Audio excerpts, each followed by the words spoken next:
అందరికీ నమస్కారం. నా పేరు అవినాష్. అయితే ఈ యొక్క వీడియోలో చాలా ఇంపార్టెంట్ అప్డేట్స్ అయితే రావడం జరిగింది. రెండు ముఖ్యమైన అప్డేట్స్ అయితే ఇప్పుడు మీకు తెలియజేస్తాను. ఎవరైతే వృద్ధులు ఉన్నారో మరి వారందరూ కూడా అంటే పెన్షన్ పొందుతున్న వారందరూ కూడా స్కిప్ చేయకుండా వీడియోని చివరిదాకా చూసినట్లయితే పూర్తిగా ఇన్ఫర్మేషన్ మీకు అర్థమవుతుంది. ఇంటి జనాభా లెక్కలకు సంబంధించి సర్వే అయితే ఒకటి వస్తుంది. దానికి సంబంధించిన అధికారికంగా ప్రభుత్వం ఒక సంచలన ప్రకటన అయితే చేసింది. ఇది ఖచ్చితంగా చాలా జాగ్రత్త వహించాలి. ఎందుకంటే ఒకవేళ కనుక ఈ యొక్క జనాభా లెక్కలు ఈ రకంగా ఇప్పుడు చెప్తున్న ఈ యొక్క వివరాల ప్రకారంగా దానికి భిన్నంగా కనుక మీరు చేసుకున్నట్లయితే కనుక ఖచ్చితంగా మీ యొక్క ఖాతాలో డబ్బులు అనేది కట్ అయిపోతుంది. చాలా జాగ్రత్తగా మీరు గమనించండి.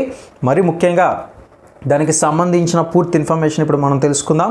మొదటిసారి కనుక ఛానల్ చూస్తున్నట్లయితే లైక్ చేయండి. వీడియోని లైక్ చేసినట్లయితే ఇటువంటి బెస్ట్ ఇన్ఫర్మేషన్ వీడియోస్తో అయితే మేము ముందుకు రావడానికి నాకు మోటివేట్గా ఉంటుంది. కాబట్టి ప్రతి ఒక్కరు కూడా లైక్ చేయండి. మరిన్ని అప్డేట్స్ కోసం ఛానల్ ఉచితంగా సబ్స్క్రైబ్ చేసుకొని పక్కనే ఉన్న గంట సింబల్ నొక్కి ఆల్ నోటిఫికేషన్ ట్యాప్ చేయండి. ఇక ఈ వీడియోని షేర్ చేయడం మాత్రం మర్చిపోకండి.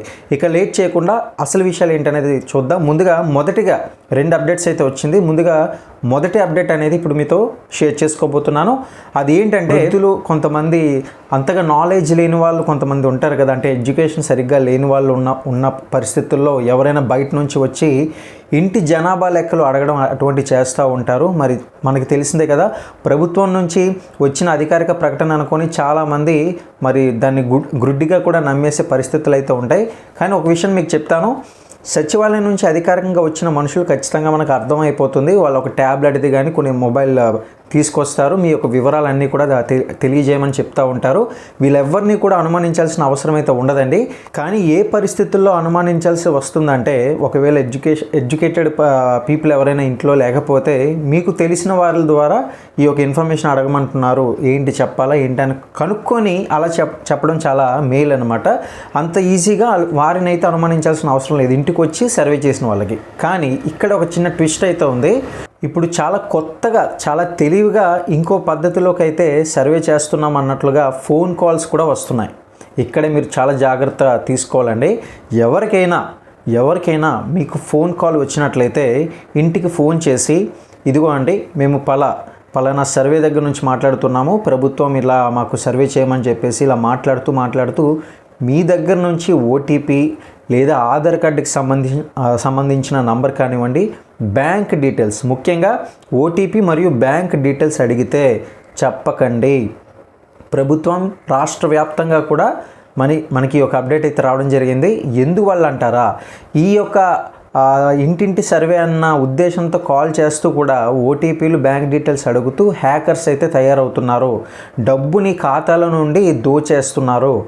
ఎవరైనా సరే తెలియకుండా మీరు OTP, Aadhaar card details, bank details చెప్పమని అంటే, ఒకవేళ మీకు అది అధికారికంగా ఎవరైనా బయట నుంచి ప్రభుత్వానికి సంబంధించిన ఫోన్ అనుకోండి, ఇంట్లో ఉన్నవారికి కానీ లేకపోతే మీకు తెలిసిన వారికి కానీ ఒకసారి అడగండి. అడిగిన తర్వాతనే మీరు ఒకసారి వాళ్ళకి ఫుల్ డీటెయిల్స్ ఇవ్వడానికి ప్రయత్నం చేయండి. కానీ ఇంటి సర్వే అంటూ ఎవరు కూడా ఫోన్ కాల్ చేసి మీ ఓటీపీని, బ్యాంక్ డీటెయిల్స్ని అడగరు. ఇలా కూడా జరుగుతుందని అయితే మనకి అధికారికంగా ప్రభుత్వం అయితే తెలియజేస్తుంది. మరి ఈ యొక్క విషయాలన్నీ కూడా ప్రతి ఒక్కరికి అవసరం కాబట్టి మర్చిపోకుండా ఈ వీడియోని షేర్ చేయండి. మీకు కాకపోయినా వేరే వాళ్ళకైనా ఎంతగానో ఉపయోగపడుతుంది. ఖచ్చితంగా వారంతా కూడా దీన్ని తప్పుగా అర్థం చేసుకొని ఓటీపీలు అన్నీ కూడా షేర్ చేస్తూ డబ్బులు ఖాళీ చేసుకుంటున్నారు ఖాతాలోని. మరి వారంతా కూడా అటువంటి రాంగ్ డైరెక్షన్లో వెళ్లకుండా మీ యొక్క బాధ్యతగా ఈ వీడియోని షేర్ చేయండి. ఇక మరొక ముఖ్యమైన అప్డేట్ ఏంటనేది మీకు చెప్తాను. ఇది చాలా అవసరం. ఇది కూడా వృద్ధులు, వితంతువులు, అదేవిధంగా దివ్యాంగులు, చేనేత మరి గీత కార్మికులు, ఇలా దాదాపు 42 లక్షల మంది చూసుకున్నట్లయితే 42 లక్షల మంది అయితే చేయూత పింఛన్ పైన అయితే ఆధారపడి జీవిస్తున్నారు. మరి వీళ్ళు ఎవరైతే ఉన్నారో అటువంటి కాల్స్ వచ్చి ఒకవేళ ఓటీపీని అన్నీ కూడా క్లిక్ చేసి చెప్పేసి ఏదైనా చేశారనుకోండి, వాళ్ళకి వచ్చిందే ఆ ఆదాయం, దాన్ని కూడా వాళ్ళు తీసేసుకుంటే, దుర్మార్గులు తీసేసుకుంటే వాళ్ళు ఎలా బతుకుతారండి? కాబట్టి ఖచ్చితంగా ఈ వీడియోని వారికి అవేర్నెస్ కోసం షేర్ చేయండి, లేదంటే మీరైనా తెలియజేయండి. ఈ యొక్క పింఛన్లకు సంబంధించిన అప్డేట్ కూడా రావడం జరిగింది. ప్రస్తుతం వీరిలో ఇప్పుడు ఇంతవరకు చెప్పాను కదా, 42 లక్షల మంది దాదాపు వృద్ధులు, వితంతులు అందరూ ఉన్నారని చెప్పి, వీరిలో సగం మందికి మాత్రమే ఆన్లైన్లో నేరుగా బ్యాంక్ ఖాతాలో అయితే నిధులు అనేది జమ అవుతున్నాయి. అంటే మిగతా మంది అంటే ఎంత లిస్ట్ అనేది అయితే రాలేదు. 42 లక్షల మందిలో ఎంత లిస్ట్కి మాత్రమే పడుతుంది, మిగతా ఎంతమందికి రాలేదనేది ఒక నంబరింగ్ అయితే రాలేదు. కానీ కొంతమందికి మాత్రమే వస్తుంది. మిగతా వారికి మాత్రం నేరుగా ఇంటింటికి వచ్చి నగదు అయితే ఇస్తున్నారు. అంటే క్యాష్ రూపంలోనే మనకి డబ్బులు అయితే ఇస్తున్నారు పింఛను. ప్రతి నెల కూడా. కానీ ఇప్పుడు పరిస్థితులు ఏంటంటే మారబోతున్నాయండి. మరి దీనికి గాను అందరికీ కూడా అంటే కొంతమందికి వస్తుంది, కొంతమందికి రావడం లేదు అన్న ప్రాబ్లం లేకుండా ప్రతి ఒక్కరికి కూడా పింఛన్ తీసుకుంటున్న ప్రతి ఒక్కరికి కూడా అందరికీ కూడా ఒక పోస్టల్ బ్యాంక్ అయితే ప్రభుత్వం సిద్ధం చేస్తుంది. అసలు ఇది ఎలా వర్క్ అవుతుంది అనేది మనం బాగా పరిశీలించినట్లయితే మీకు అందరికీ తెలిసే ఉంటుంది, జీతాలు తీసుకునే వారికి శాలరీ అకౌంట్ అనేది ఒకటి ఉంటుంది. ప్రతి నెల కూడా క్యాష్ అనేది వచ్చేవారు కదా, వారికి మొత్తం నెల అయ్యేసరికి 1వ తేదీన కానీ 2వ తేదీన కానీ మనకి పెన్షన్ ఎలా అయితే వస్తుందో వృద్ధులు వీరందరికీ కూడా అలానే వారికి జీతాలకి తగ్గట్లుగా ఒక బ్యాంక్ అకౌంట్, ఒక శాలరీ అకౌంట్లో డబ్బులు అనేది జమ అవుతుంది.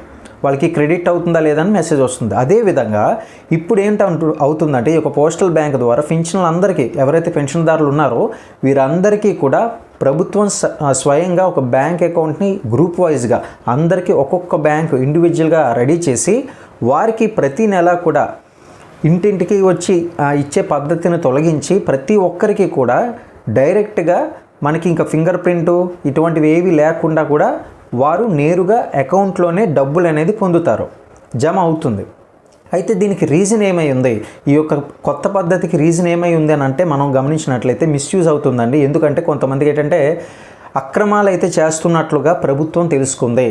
ఏ రకంగా ఏంటి అనేది మనకి తర్వాత వీడియోలో అంత డీటెయిల్గా చెప్పాలనుకుంటే చెప్తాను. ఎందుకంటే ఇప్పటికే లెంత్ అవుతుంది కాబట్టి షార్ట్గా ముఖ్యమైన అప్డేట్స్ మాత్రమే, ముఖ్యమైన పాయింట్స్ మాత్రమే తెలియజేస్తున్నాను. అయితే ఇది మిస్యూజ్ చేస్తున్నారు, అక్రమంగా మనకి డబ్బులు అనేది సైడ్ చేస్తున్నారని ప్రభుత్వం గ్రహించి ఈ యొక్క పద్ధతిని అయితే తీసుకురావడం జరిగింది. ఇక ఆన్లైన్ పేమెంట్స్ మనం చూస్తూ ఉంటే కరెంట్ బిల్ కట్టాలన్నా, గ్యాస్ బిల్ కట్టాలన్నా, ఇతరేతర నెట్ బిల్ కట్టాలన్నా, ఏది కట్టాలన్నా ఇప్పుడున్న పరిస్థితులు చూస్తూ ఉంటే మనం ప్రతి ఒక్కరూ కూడా ఆన్లైన్లోనే పే చేస్తున్నాం. మరి ఈ యొక్క తరుణంలో ప్రభుత్వం తీసుకుంటున్న ఈ నిర్ణయం వల్ల చాలామంది ఏంటంటే వృద్ధులు అందరూ కూడా నగదు రూపంలో తీసుకోవడం వల్ల క్యూ కట్టాల్సి వస్తుంది. బ్యాంక్లో డిపాజిట్ చేయాలన్నా, పోస్ట్ ఆఫీస్ దగ్గర డిపాజిట్ చేయాలన్నా క్యూ లైన్ అయితే పెద్దగా కట్టాల్సి వస్తుంది. ఆ లైన్ కట్టేసరికి చాలా టైం తినేస్తుంది వాళ్ళకి. దాంతో వాళ్ళ ముసలి వాళ్ళు కూడా ఎంతోమంది ఉంటారు కదా, మరి ఇంత వృద్ధులు వాళ్ళందరూ ఉండేసరికి అటువంటి వారికి అంత పెద్ద లైన్ ఇవ్వడం అనేది కరెక్ట్ కాదు. అందుకే డిపాజిట్ చేయడానికి ఇబ్బంది పడుతున్నారని ఈ యొక్క పద్ధతిని తీసుకురావడం జరిగింది. పింఛన్దారుల లబ్ధిని నిర్ధారించేందుకు లైవ్ అథెంటికేషన్ ప్రక్రియ ముమ్మరంగా కొనసాగుతుందన్నమాట. ఈ యొక్క లైవ్ అథెంటికేషన్ ఎలా పనిచేస్తుందంటే ఇందాక చెప్పినట్లుగా ప్రతి నెల కూడా తంబేసే ప్రక్రియను వేరే పద్ధతిలో తీసుకుంటారు. అంటే క్యాష్ ఇచ్చే పద్ధతి కాకుండా డైరెక్ట్గా మనకి అకౌంట్లో పడిపోయేలాగా ఈ యొక్క బ్యాంక్ అకౌంట్ని అయితే ప్రతి ఒక్క పెన్షన్దారులకైతే సిద్ధం చేస్తున్నారు. ఇది జూన్ నెలాఖరు నాటికి మొదలుకొని మరి ప్రక్రియ అంతా మొత్తానికి పూర్తి చేయాలని అధికారులు అయితే టార్గెట్ చేస్తున్నారు. ఆగస్టు, మీరు వింటున్నది ఏంటంటే ఆగస్టు నెల ప్రతి ఒక్కరికి కూడా మరి నగదు రూపంలో కాకుండా మరి వారి యొక్క ఖాతాలోనే జమ అయినట్లుగా, నేరుగా వారి ఖాతాలో జమ అయినట్లుగా ప్రభుత్వం అయితే ఈ యొక్క టార్గెట్ని పెట్టుకుంది. మరి ఇప్పటికీ ఈ యొక్క కారణాలు ఎందుకు పెట్టింది ఏంటనేది మీకు అర్థమై ఉంటుంది. ఎవరికి మరి అర్థం కాలేదో కింద కామెంట్ సెక్షన్లో తెలియజేయండి. ఇంకా డీటెయిల్గా చెప్పాల్సిన పాయింట్స్ ఏమైనా మిస్ అయినట్లయితే వారికి ప్రత్యేకంగా తెలియజేయడానికి ప్రయత్నం చేస్తాను. ఇటువంటి మరిన్ని ఇంపార్టెంట్ అప్డేట్స్ కోసం ఛానల్ ఉచితంగా సబ్స్క్రైబ్ చేసుకుని లైక్ అండ్ షేర్ చేయడం మాత్రం మర్చిపోకండి.